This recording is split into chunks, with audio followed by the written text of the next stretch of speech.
Hello guys! Welcome to my channel. So for today's video, magluto tayo ng shrimp with snow peas.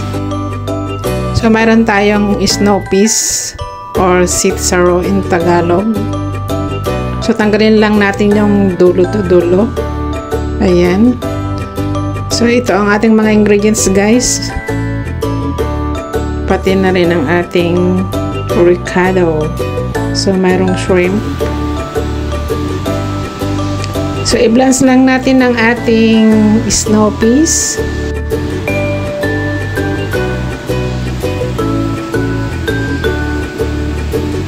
Madali lang ito maluto guys.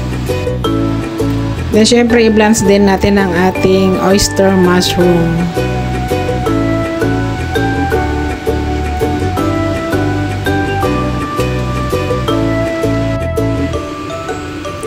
So, yan, gawa tayo ng seasoning, soy sauce, oyster sauce, white pepper powder, sugar, and cornstarch.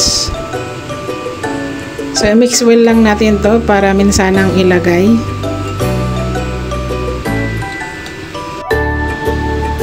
So, let's start to fry. So, igisa natin siya ng luya and onion.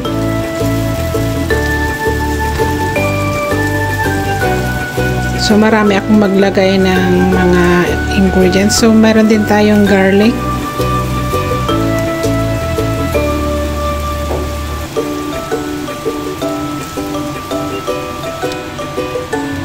Then i-stir fry natin ng mabilisan yung shrimps kasi madaling maluto.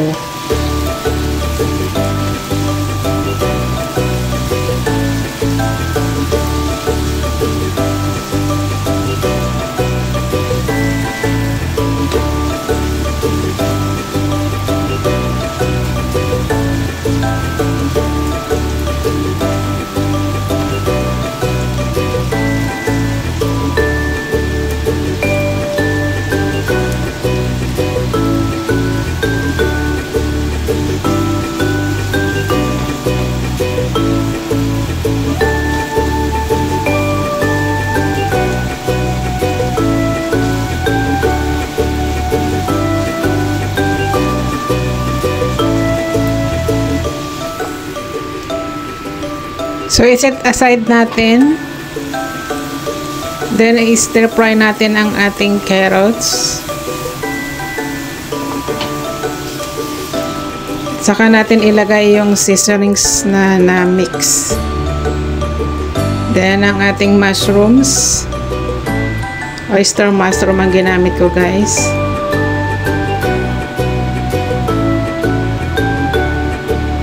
So, madali na lang siya maluto kasi na-blends na natin kanina. Then, idagdag natin yung snow peas.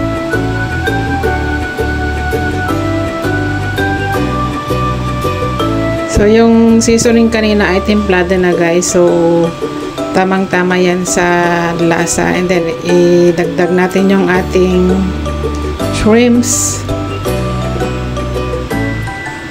And lutuin natin ng saglit lang. So, ayan guys. So, kumulo na siya. So, i-mix well natin. Ayan. Napakabango at napakasarap. Malasa din kasi guys yung oyster mushroom. So, perfect sila sa combination.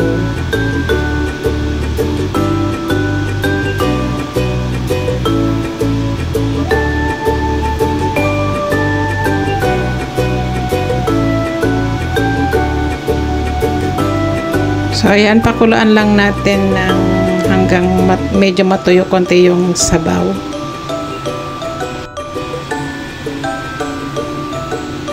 So, ayan, medyo okay na. So, thanks for watching. See you in my next vlog. Please like and subscribe. Bye-bye.